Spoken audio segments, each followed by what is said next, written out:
आज का प्रातः क्लास है 20/9/1964।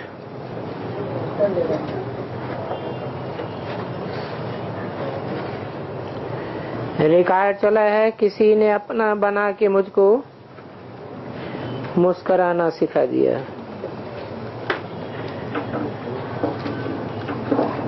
ये रिकॉर्ड ने पहले पहले वचन सुनाए। अगर ये रिकॉर्ड न बजे तो भी हर्जा नहीं है, परंतु रमत गमत के लिए, शुरू करने के लिए बजाते हैं। और सभी विद्वान आदि तो शास्त्र का कुछ न कुछ बुद्धि में रहता है। तुम्हारी बुद्धि में शास्त्र आदि की कोई बात नहीं है। तुम बच्चों को तो पहले पहले खुशी होती है कि हम किसके बने हैं। ऐसे नहीं कहेंगे हम गुरु के बने हैं, नहीं। यहाँ तो बनना होता है पहले पहले बाप का। बच्चा पहले पहले बाप का बनता है ना। शरीर छोड़कर भी फिर भी बाप का बनना होता है। यहाँ भी एक ही बाप का बनना है।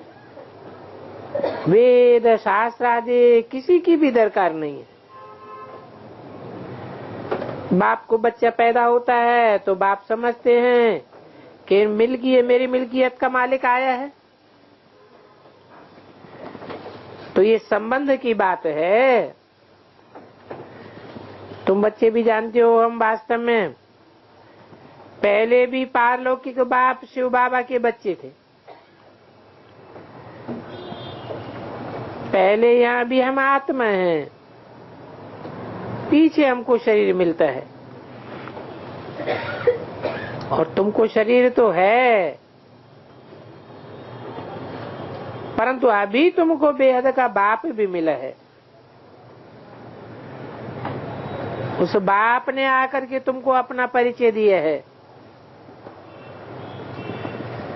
तुम अपना परिचय अपने आप नहीं जानते हो। अभी तुम कहते हो बाबा हम आपके हैं, हमारा और कोई से संबंध नहीं। अभी हम एक बाप के बच्चे बने। ये कहते हैं मैं कोई गुरु गोसाई नहीं हूँ। बोर्ड भी लिखा हुआ है ब्रह्मा कुमार कुमारियां, तो जरूर बाप भी होगा। तुम लिखते भी हो हम भी के ब्रह्मा कुमार हैं, तो कुमार ब्रह्मा के हुए ना, से संबंध हुआ ना।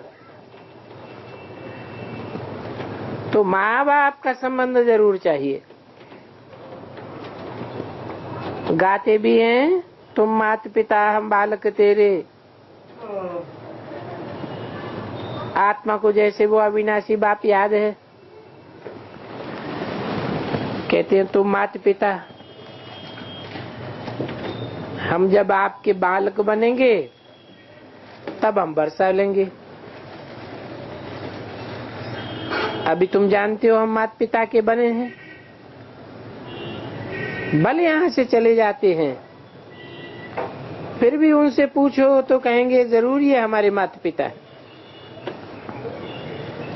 हम शिव बाबा के बच्चे हैं तो जरूर बाप और वर्षा याद आता है। यहाँ तुमको कोई पुस्तक आदि नहीं पढ़ाई जाती है। तुमको फिर निश्चय है कि बाप आया हुआ है, ये निश्चय कराया जाता है। बाप के बने हो, अभी उसको याद करो। बाप कहते हैं मेरे को याद करने से तुम ऐसे लक्ष्मी नारायण बन जाएंगे। बात कितनी सहज है। विशाल बुद्धि होनी चाहिए समझने में। और तो कुछ नहीं समझाते हैं, सिर्फ अपने कुल की ही बात बताते हैं। कैसे हम 84 के चक्र में आते हैं बाकी वेद शास्त्र आदि इन सब पढ़ने से तुमको छुड़ा देते हैं। अभी तुमको बाप को ही याद करते रहना है। और ये भी बुद्धि में है कि सृष्टि का चक्र कैसे फिरता है, उसके आदि मध्य अंत को जानने से ही लाडले बच्चे तुम बहुत ऊंचित उस स्वर्ग के मालिक बनते हो।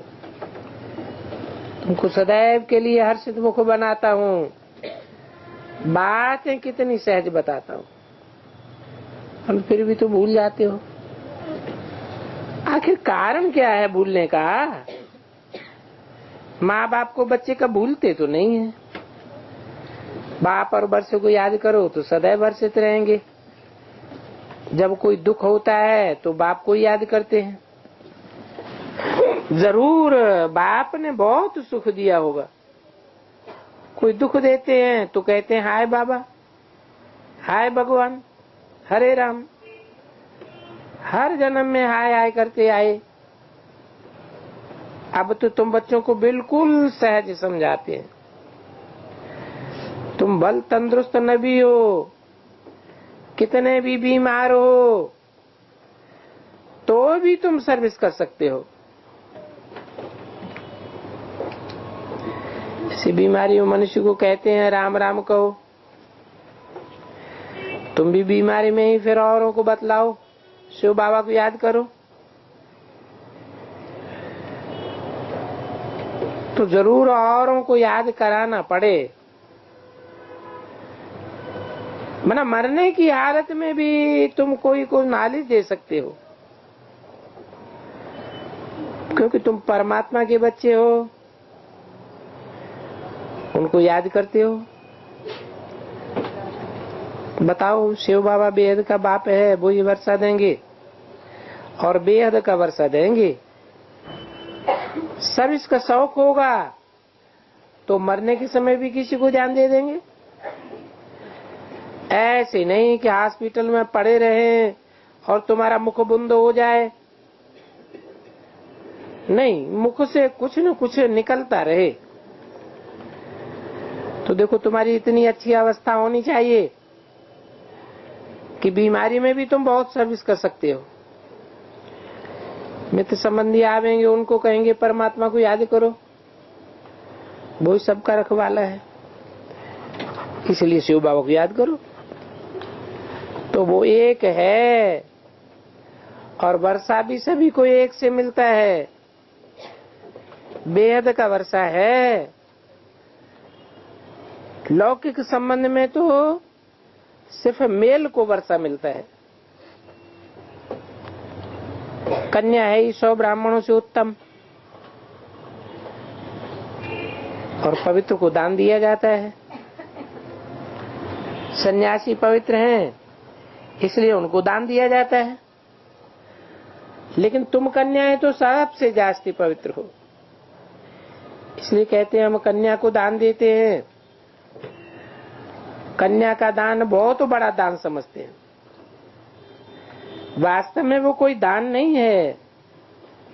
दान तो तुम बच्चे करते हो।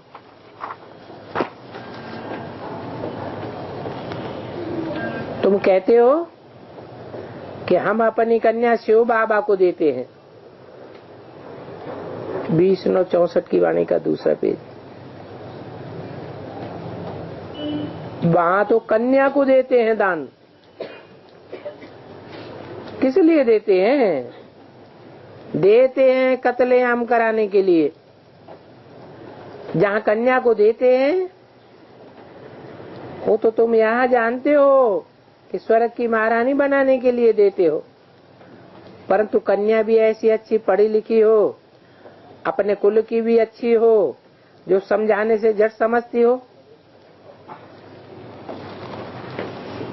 तो कन्या भी सर्विसेबल चाहिए। छोटे बच्चों को तो नहीं संभालना है, कोई को भी समझाना है, ये बहुत सहज बात है। शिव बाबा तुम्हारा बेहद का बाप है, बेहद का वर्षा देने वाला है। और चित्र सामने रख दो। ये चित्र सब एक दो से अच्छे हैं। चित्रों में दिखाओ। ये देखो ऐसा सत्युग का वर्षा पाए रहे। इन लक्ष्मी नारायण को वर्षा कहां से मिला?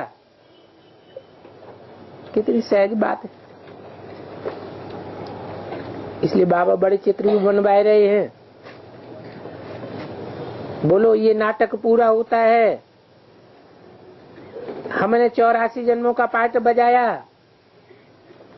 अब हम बाबा के पास जाते हैं, फिर बाबा के घर से नई दुनिया में आ जाएंगे, क्योंकि हमारा बाबा ही है जो नई दुनिया का रचयिता है। और कोई धर्म पिता ऐसा नहीं है जिसने नई दुनिया स्वर्ग की रचना रची हो। और उस नई दुनिया का हमको मालिक भी बनाते हैं। आपको भी तरीका बतलाते हैं। बेज के बाप से सदा सुख का वर्षा लियो। और वो वर्षा तुमको कैसे मिलेगा? एक तो समझो कि मैं आत्मा हूँ। हर बात में समझो मैं आत्मा खाता हूँ, मैं आत्मा चलता हूँ, मैं आत्मा ये काम करता हूँ। ये बड़ी भी अच्छी प्रैक्टिस चाहिए। सारा देह अभिमान टूट जाए। देह अभिमानी को लौकिक संबंधी याद आवेंगे, और देही अभिमानी को कौन याद आवेगा? एक परमपिता परमात्मा याद आवेगा। तो उठते बैठते चलते ये बुद्धि में रखना है मैं आत्मा हूँ। बाप की मत पर चलना है। शिव बाबा मत दे रहे हैं अपन को आत्मा समझो, तो इसमें मेहनत करनी है। सुख के भागी तो बनेंगे, परंतु थोड़ी मेहनत में खुश नहीं हो जाना। बल सर्विस में तो जावेंगे, परंतु एक मातेले बन करके रहो। मातेला उनको कहा जाता है जो सिर्फ बाप दादा को याद करते हैं। अगर दूसरा कोई याद पड़ता है तो सौतेले हो जाते हैं। बहुत हैं जिनको दोनों याद पड़ते रहते हैं कि तो बाप है, अविनाशी स्वर्ग का वर्षा देने वाला है। तो ये भी कुल है और वो भी कुल है। सुकुल से तो तुमको दुख ही दुख मिलता आया है। अल्पकाल क्षण भंगुर सुख का वर्षा मिलता है। तो अभी बुद्धि से जज करना है हम किस तरफ जावे। लौकिक बाप की तरफ जावे या पारलौकिक की तरफ जावे। बुद्धि तो कहती है कि पारलौकिक बाप के बनकर हम क्यों नहीं स्वर्ग की तरफ जावे। तो अभी इन लौकिक संबंधों से जीते जी मरना है। वो लौकिक संबंध है जहन्नुम की तरफ ले जाने वाले, और ये है स्वर्ग में ले जाने वाला। रात दिन का फर्क हो जाता है। कहाँ जन्नत और कहाँ जहन्नुम। पारलौकिक बाप का बनने से जन्नत के मालिक बनेंगे, यहाँ तो नरक के मालिक बनते हैं। अभी आत्मा कहती है बुद्धि को कहाँ छोड़ें। अपने शांति धाम सुख धाम जावे, शांति धाम जावे। वास्तव में या यहाँ जावे या वहां जावे,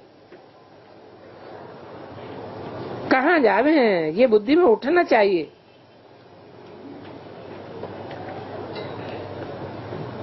अब तो हम पारलौकिक बाप को कब छोड़ेंगे नहीं।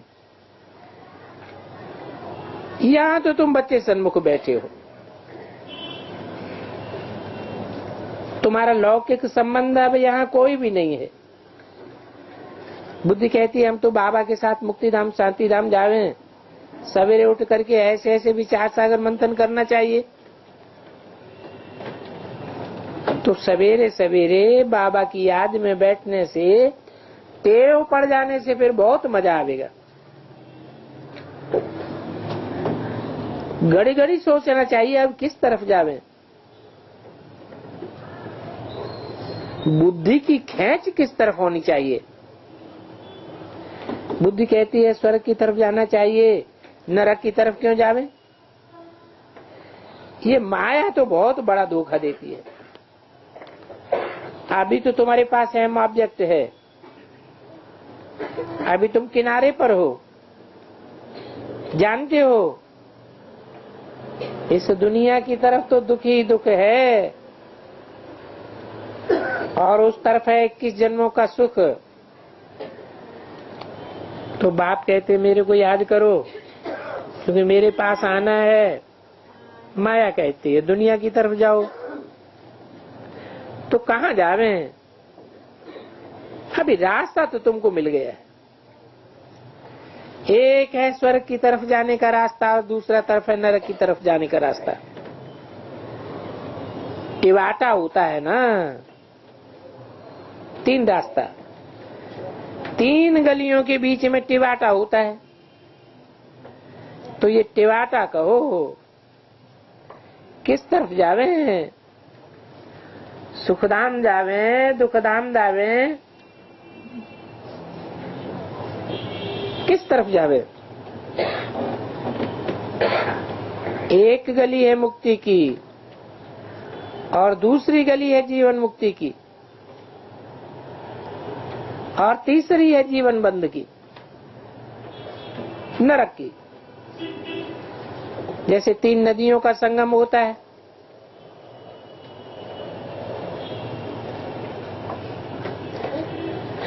तो ये भी 3 वाटिकाएं हैं। एक वाटिका में हम हैं, तो ये टिवाटे का मिसाल बहुत अच्छा है।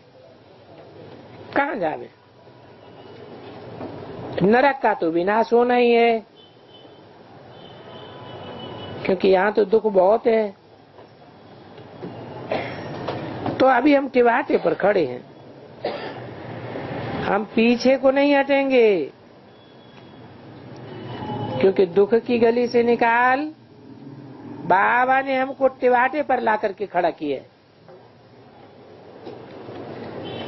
दुखधाम की गली से तो जन्म जन्मांतर पास करते आए। अभी बुद्धि कहती है मुक्ति जीवन मुक्ति की तरफ जावे। मुक्ति धाम में सदैव के लिए तो नहीं रह बैठ जावेंगे। ऐसे नहीं कि हम पाठ से ही छूट जावे, पाठ बजाने के लिए आवे ही नहीं। ये पाठ से छूट जाना तो कभी हो ही नहीं सकता। ड्रामा अनुसार पाठ जब बजाने के लिए आवेंगे जरूर।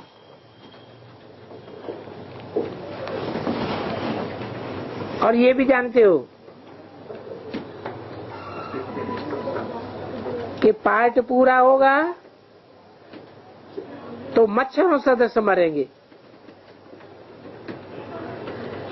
20/9/64 की वाणी का 3रा पेज। तुमने इतना दुख देखा है, फिर शांति भी देखेंगे और सुख भी देखेंगे। ड्रामा में बाबा ने वजन ठीक रखा है। जिनका पार्ट ही थोड़ा है वो आए 1-2 जन्म लिए और ये गए। तो तुम अभी टिवाटे पर खड़े हो।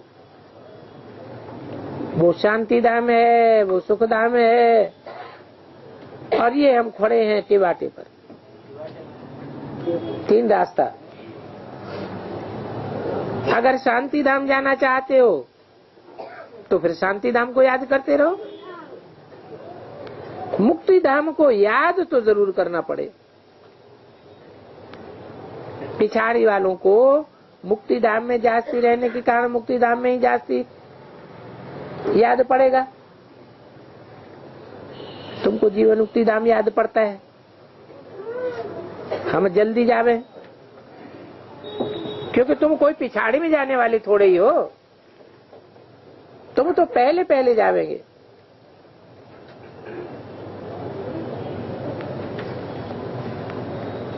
तुम्हें तो ललक है हम जल्दी जावे,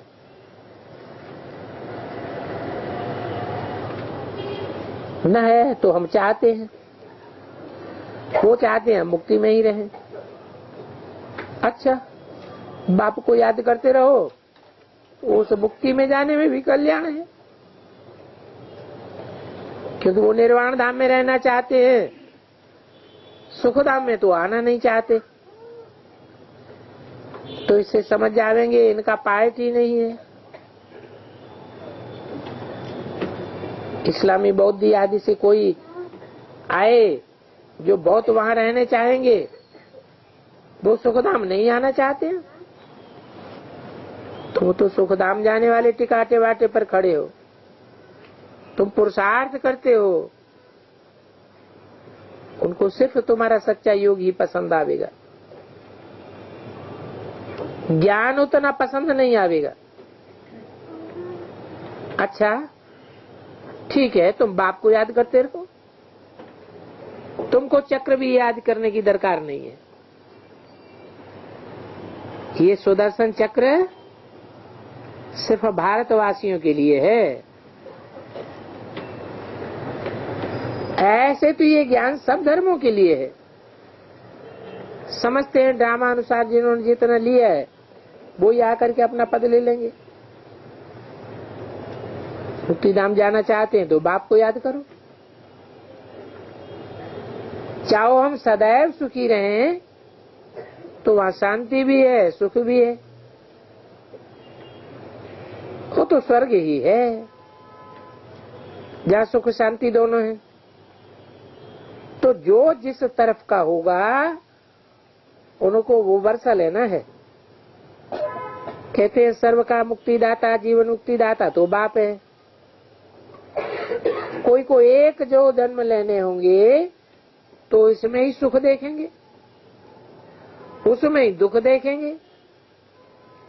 उनका पार्ट क्या हुआ? जैसे मच्छर आया और गया, तो वो कोई अमूल्य जीवन नहीं कहेंगे। अमूल्य जीवन क्या हुआ है? अमूल्य जीवन हुआ ऑलराउंड पार्ट बजाना। तुम तो सदैव हर्षित रहने वाले हो, तुम लाइट हाउस हो, दोनों रास्ता दिखाई सकते हो। बोलो चाहे मुक्ति धाम चलो, चाहे मुक्ति जीवन मुक्ति, दोनों को याद करो। इसमें कोई शास्त्र आदि भी पढ़ने की दरकार नहीं है। और कुमारियों के लिए तो बहुत सहज है, क्योंकि कुमारियों ने तो उल्टी सीढ़ी चढ़ी ही नहीं। छोटेपन में पढ़ना भी अच्छा होता है, क्योंकि बुद्धि अच्छी होती है, कोई की याद नहीं आती है जब तक शादी न करे और जब तक बच्चा न मिले। तो अभी तुम सब सच्ची कुमारियां हो गई, और कुछ भी करना नहीं है, सिर्फ पढ़ाई में लग जाए बस, मेरा पार है।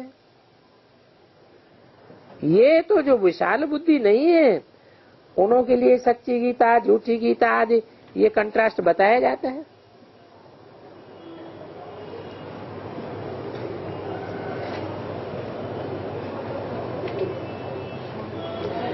बाकी ये सब वेद शास्त्र आदि है कि सब झूठी दुनिया के लिए है।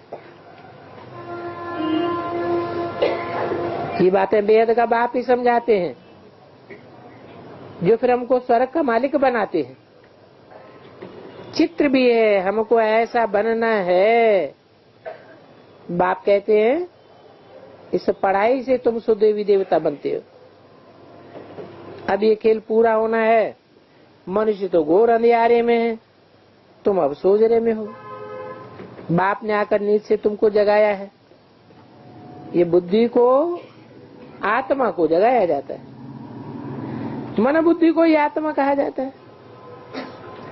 बाप आकर के जगाते हैं, कहते हैं जागो, अब जाग करके पुरुषार्थ करो सुख धाम के लिए। तो जो तुम्हारे कुल के होंगे वो आते रहेंगे, और तुम वृद्धि को पाते रहेंगे।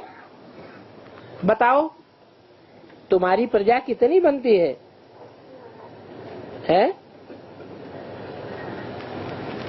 कितनी बनती है? तुम इसका हिसाब लगा सकते हो? है कितनी प्रजा बनती है? अरे तुम्हारी प्रजा कितनी बनती है, हिसाब नहीं लगाया? तुम्हारी प्रजा, बाप से जो तुम राजाई लेते हो, उस राजाई में तुम्हारी प्रजा कितनी बनती है? 9 लाख प्रजा बनती है। चंद्रवंशी सूर्यवंशी दोनों मिलकर के प्रजा बनती है ना। जो सूर्यवंशियों के बच्चे होंगे वो प्रजा नहीं है, है? प्रजा तो है ना। तो तुम हिसाब लगा सकते हो। कोई कितना सुनाते हैं, कोई थोड़ा सुनते हैं, कोई ज्यादा सुनते हैं, हिसाब थोड़ा ही निकाल सकते हो। कोई बड़ी माला है, कोई की छोटी माला है। साहूकार प्रजा बनती है, कैसे बनती है, कौन बनते हैं, वो सब तुम्हारी बुद्धि में। मुख्य सूर्यवंशी महाराजा महारानी कौन बनेंगे, वे चंद्रवंशी कौन बनेंगे, और उनको कितनी प्रजा बननी है। तो ये सब बातें तुमको यहाँ बतलाई जाती है। सारे झाड़ अथवा सभी धर्मों का चक्कर की बातें बताई जाती है। बीज से कैसे टारियां पत्ते आदि निकलते हैं, अभी भी पत्ते निकलते रहते हैं। तुम जानते हो वहां एकदम खाली हो जाएगा, फिर विनाश होना चाहिए। कहाँ खाली हो जाएगा? बाप के घर में एकदम खाली हो जाएगा। बड़ी लड़ाई में करोड़ों मरे, अनगिनत मरेंगे, यहाँ तो कितने खलास होंगे। बाकी थोड़े में जाकर थोड़े जाकर के सतयुग में राजी करेंगे। अभी तो देखो कितने मनुष्य हो गए हैं। अभी तो अन्न ही इतना नहीं है जो मनुष्य खा सके। कितना बाहर से अन्न आता है। तुम बच्चे जानते हो, बाबा आते ही हैं संगम पर, बाप समझाते हैं बच्चे शरीर निर्वाह अर्थ कर्म तो करना ही है। हर बात में राय पूछते रहो। हर एक का हिसाब किताब अपना अपना है। श्रीमत अविनाशी सजन से लेते रहो और सबको बतावेंगे। समझाया जाता है ये दुनिया तो खलास हुई पड़ी है, अब बाप को याद करो तो बेड़ा पार हो जाएगा। पहली मुख्य बात यह समझाओ कि तुमको 2 बाप हैं, एक लौकिक बाप है और एक बेहद का पारलौकिक बाप है। अभी बॉम्बे में एग्जीबिशन खोलते हैं, वहां भी एग्जीबिशन में पहले मुख्य बात ये समझाओ कि तुमको कितने बाप हैं।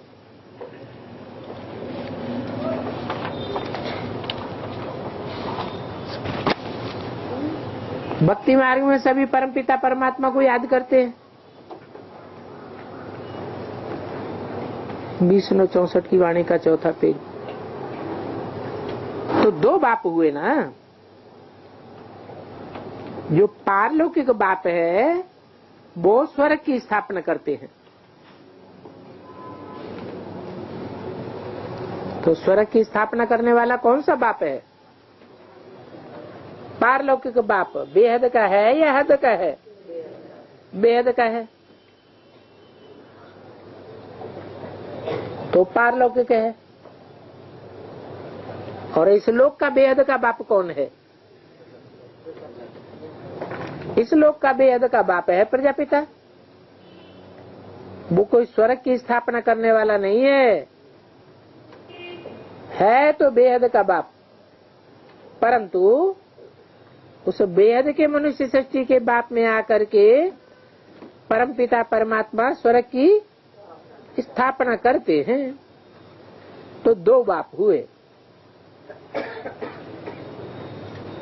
तुम्हें लौकिक बाप से जन्म जन्मांतर प्राप्ति होती आई है, हद का वर्षा मिला है, परंतु ये पारलौकिक बाप आते हैं तो नरक का विनाश कराए देते हैं और स्वर्ग की स्थापना कर देते हैं। तो सबको बताओ, हम आपको भी राय देते हैं, श्री श्री बाप से मिली हुई श्रीमत हम आपको भी देते हैं। बाप कहते हैं मुझे याद करो तो तुम स्वर्ग के मालिक बनेंगे। मुझे याद करो, ऐसे क्यों कहते हैं कि मेरे को ही याद करने से स्वर्ग के मालिक बनेंगे और कोई को याद करने से स्वर्ग के मालिक नहीं बनेंगे? कोई कारण है? सदा स्वस्थिति में रहते हैं। हाँ, कि मैं ही एक ऐसा हूँ जो सदैव आत्म की स्थिति में स्थित रहता हूँ।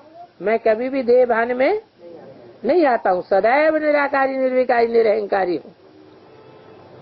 जिसमें आता हूँ उसको भी मुझे बनाना पड़ता है, वो भी सदैव निराकारी निर्विकारी निरहंकारी नहीं हो सकता। तो मेरे को याद करो तो स्वर्ग का वर्षा पावेंगे। है बिल्कुल सहज। भक्ति मार्ग के धक्के खाने से बाबा तुमको छुड़ाए देते हैं। बाप आते ही हैं सदैव हर्षाने के लिए, सदा तुमको सुखी शांत बनाने के लिए। यहाँ तो न सुख है न शांति है, इस दुनिया में तो दोनों ही नहीं है। घर घर में दुख और अशांति लगी पड़ी है। परंतु तुम बच्चों को करना क्या है? तुम बच्चों को एक ही काम करना है, सदैव याद रखना है कि 100 बगुलों के बीच में एक हंस अपनी मौज में रहे, तब कमाल है। ज्ञान नहीं लेते हैं तो ज्ञान न लेने वाले जरूर आपस में झगड़ते ही रहेंगे। तो उन ज्ञान न लेने वालों से मिल नहीं जाना चाहिए। हंस का बुद्धियोग बाप से रहेगा। युक्तियां तो बहुत बताते हैं, घर में रहने की युक्ति नहीं आती है तो पूछो, बाबा बहुत बातें बतावेंगे, तुमको अच्छी श्रीमत देंगे। उनसे अच्छी मत और कोई देने वाला होता ही नहीं है। उनका नाम ही है श्रीमद् भगवत गीता। ऐसी श्रेष्ठ मत देनी है जो स्वर्ग के मालिक बन जाए। सिर्फ बाप और वर्ष को याद करना है।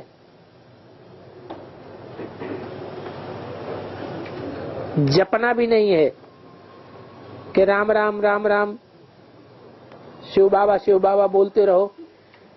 क्या करना है? अंदर ही अंदर याद करना है। कोई को याद करते हैं तो उनका मुखड़ा सामने आ जाता है ना। ऐसे तुम भी बाप को याद करो तो रूप सामने आ जावे, गुण सामने आवे, कर्तव्य सामने आवे, ये भी याद हुई ना। अच्छा, ओम शांति।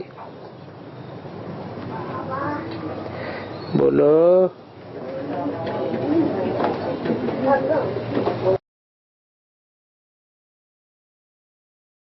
हम शिव बाबा के बच्चे हैं इसलिए कमजोर नहीं है। बाबा आज 18 जनवरी ब्रह्मकुमारी महोत्सव में आप एक मिलन मना रहे हैं। है। फिर यहाँ पे भी मिलन मना रहे हैं। अरे ये अंधा है, आंखें बंद करके बैठा रहा 1 घंटा। इसने मिलन ही नहीं मनाया। जब बाबा दृष्टि दे रहे थे तो दृष्टि से दृष्टि इसकी मिली ही नहीं। ऐसे बैठा रहा। भूत आया होगा, भूत एक बार पीछे देखिएगा, क्या पीछे देखें? एक बार लक्ष्मी नगर वो तेरा विरोध होगा। कहते हैं भक्ति करने वालों को रोक न गए। ये विरोध सबका नहीं है। सब जानते हैं कि अभी एक एक के अंदर भक्ति मार्ग भरा हुआ है। एक भी आत्मा अभी ऐसी नहीं है जिसके अंदर भक्ति का पुट न भरा हुआ हो परसेंटेज में। समझा? बाबा ये भी का रुक जाओ। सबके अंदर भक्ति का पुट भरा हुआ है या नहीं? बना हुआ है तो बस खत्म बात हो गई। अब किसी के अंदर ज्यादा है, किसी के अंदर कम है, तो एक दूसरे के ऊपर उंगली उठाने की कोई दरकार नहीं है। भक्ति है, इसका मतलब ये नहीं अपना भक्ति दूसरों को तंग कराने लगा है। दूसरों कहाँ लगा रहे? अपनी भावना व्यक्त कर रहे।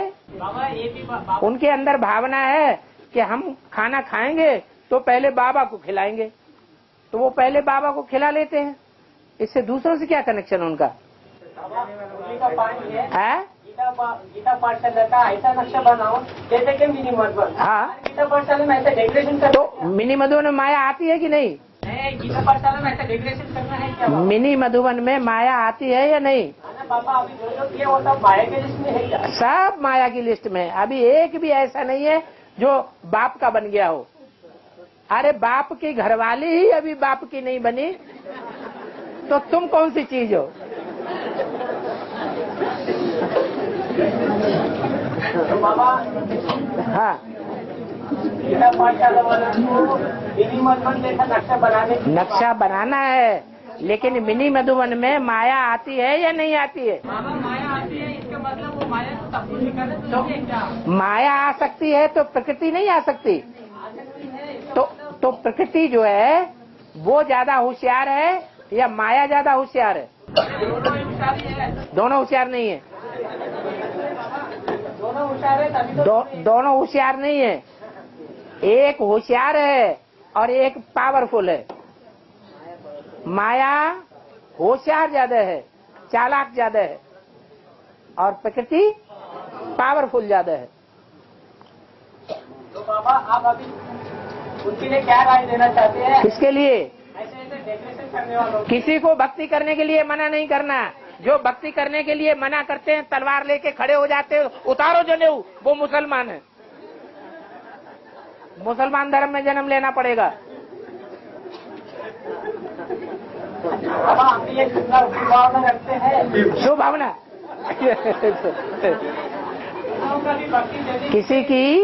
किसी की भावना को ठोकर मारना ये शुभ भावना होती है? बाबा ठोकर कहाँ मान रहे हैं? हम तो बाबा के सामने रखते हैं बातें, हम थोड़ी उन लोगों को कह रहे हैं। ये बात उठाने की भी दरकार नहीं, सिर्फ कहना है, सिर्फ ये कहना है कि भक्ति के लिए मना नहीं है। बाबा मैं पहले ही बोल चुका हूँ पॉइंट। तो भक्ति पूरी होगी तो उनको ज्ञान मिल जाएगा, भगवान मिल जाएगा। बाबा ने ये भी कहा है भक्ति का अंश बात भी रहेगा तो शरीर छोड़ना पड़े।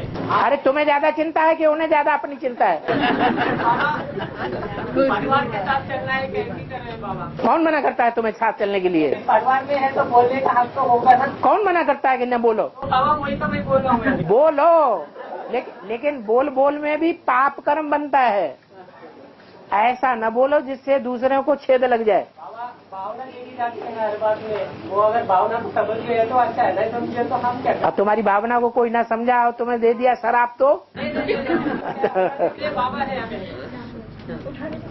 इसलिए वाचा से भी कोई ऐसा विकर्म नहीं बनने देना, क्योंकि भरी सभा में कोई बातों को उठाना, उससे दूसरी आत्मा को ठेस लगती है। बाबा पर हम जब सेवा में जाते हैं तो ये बात विघ्न बन जाता है। हम यहाँ भी तो सेवा फील्ड में हैं। ये भरी सभा में हम बैठे हुए हैं और किसी की व्यक्तिगत गलती को उछाल दें तो ये क्या डिसर्विस नहीं है? अगर किसी ने गलती की तो अकेले में बाबा को बताना है। सबके सामने भरी सभा में उस गलती को उछालना, उससे क्या होता है? उससे वो आत्मा कमजोर पड़ेगी। वैसे ही गलती करने वाले तो अलर्ट हो जाएंगे ना। अलर्ट नहीं होते हैं, अलर्ट नहीं होते हैं। वो बाबा को प्यार से, बाबा के द्वारा प्यार से समझाए जाने पर अलर्ट होते हैं। ऐसे तो और तुम्हारे दुश्मन बन जाएंगे। बाबा जब बात करता है तो वो भी मुरली होता है। जब वो बाबा बात करता है तब ना, दूसरा कोई बात करेगा उसको मुरली थोड़ी मानेंगे। बाबा की बात बोल रहा हूँ मैं आपकी बात। अगर बाबा बात करता है तो बाबा की उल्टी बात भी सबको प्यारी लगती है। बाबा डांट टपट करता है वो भी उनको प्यारा लगता है, लेकिन अगर कोई दूसरा अपोजिशन करता है तो उन्हें क्रोध आता है, उनके क्रोध का वाइब्रेशन असर कर जाता है। इसलिए वो देहभान में है, अभी तक देहभान छूटा नहीं। वो देहभान में नहीं है जो व्यक्तिगत गलती को उछाल करके सारी सभा के सामने पेश कर देता है। दोबारा ना हुआ ऐसे कैसे? यहाँ जितने सभा में बैठे हुए हैं उनमें से कौन कौन है, हाथ उठाओ कि लक्ष्मी नारायण के चित्र को उतार के फेंक दिया जाए। हाथ उठाओ, एक रुक जाओ, हाथ उठाओ, कितने लोग ऐसे हैं? एक भी नहीं है सिवाय तुम्हारे। बाबा चित्र को उठाने के लिए कोई तैयार नहीं। अरे ये सब इसलिए किया जा रहा है कि अभी हमारी आंखें अभ्यस्त हैं। अभी हमारी आंखें जो है इतनी अभ्यस्त नहीं बनी है कि हमारी आंखों के सामने बिल्कुल नरक का नजारा सामने आ जाए और हम उसके सामने डटे रहें। अभी अभ्यस्त हैं, धीरे धीरे अभ्यास खत्म होगा। बाबा सामने बैठा है और चित्र की तरफ जा रहे बोले तो कैसे बाबा? चित्र की तरफ ही जाना चाहिए, अपने दृष्टि बाबा की तरफ नहीं जाना चाहिए। वो पीछे कर दिया, इसलिए बाबा को आगे कर दिया।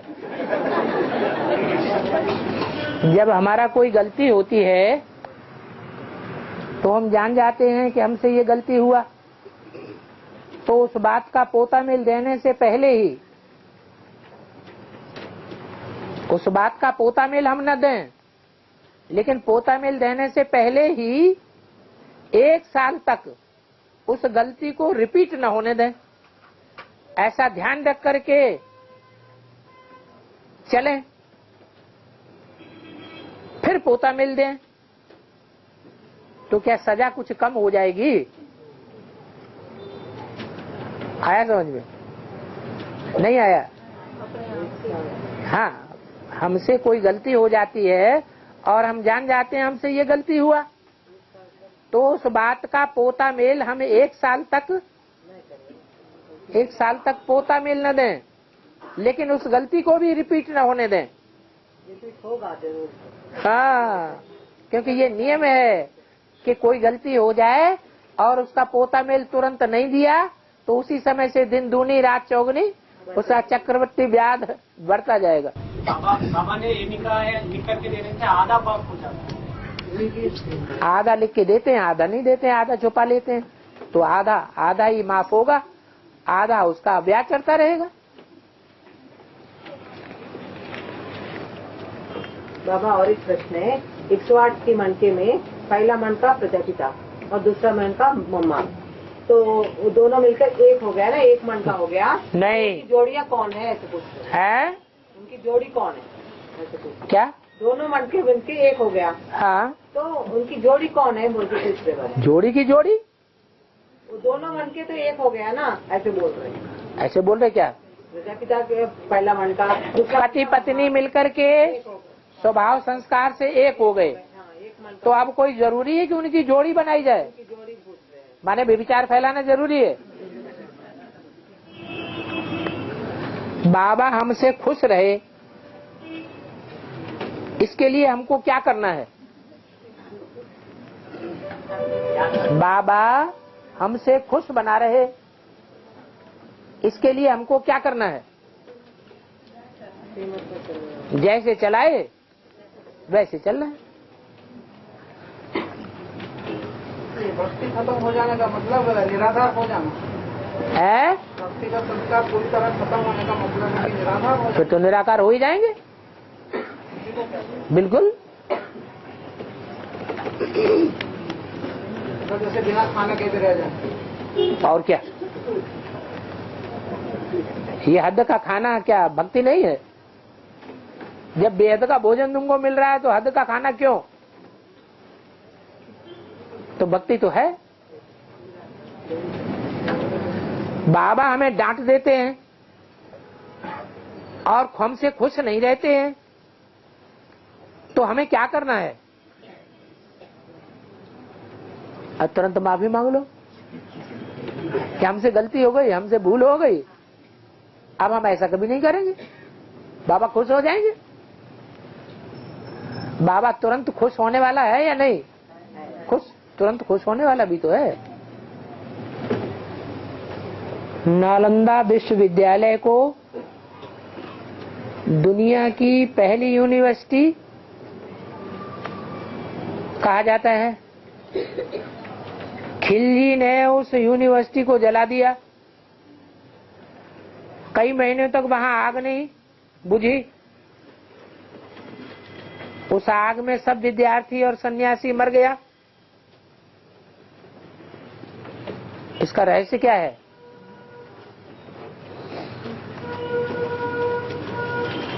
सब मर गया या कुछ बचा भी होगा? है? जरूर बचा होगा। महाभारत में दिखाते हैं कि लाखा भवन को आग लगी तो सारा भवन जल गया। उसमें रहने वाले कोई बचे कि नहीं बचे? 5 पांडव बच गए। बल्कि वहां जो परवरिश करने वाले दास दासी थे वो भी सब जल मरे, वो भी कोई नहीं बचे। ऐसे यहां भी होता है।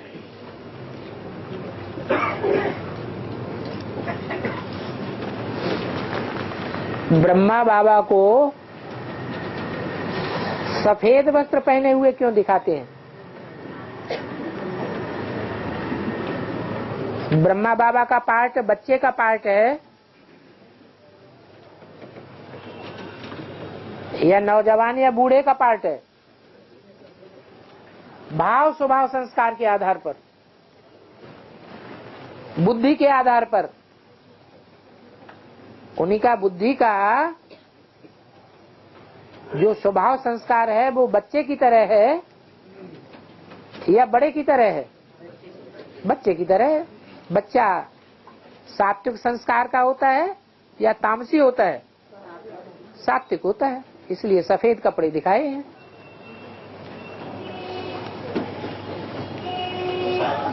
इसलिए भक्ति मार्ग में जैनियों के 2 प्रकार के मंदिर बने हुए हैं, एक सफेद कपड़ों वाला मंदिर और एक काले कपड़ों वाला मंदिर। और बाबा आदि में दोनों बाबा गीता पढ़कर सुनाते थे, क्या अंत में भी ऐसे ही गीता पढ़कर सुनाते? जो आदि में हुआ है सो सब कोई न कोई दूसरे रूप में अंत में भी होगा।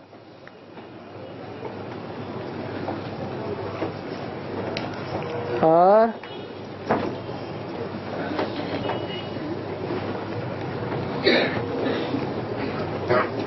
ओम शांति।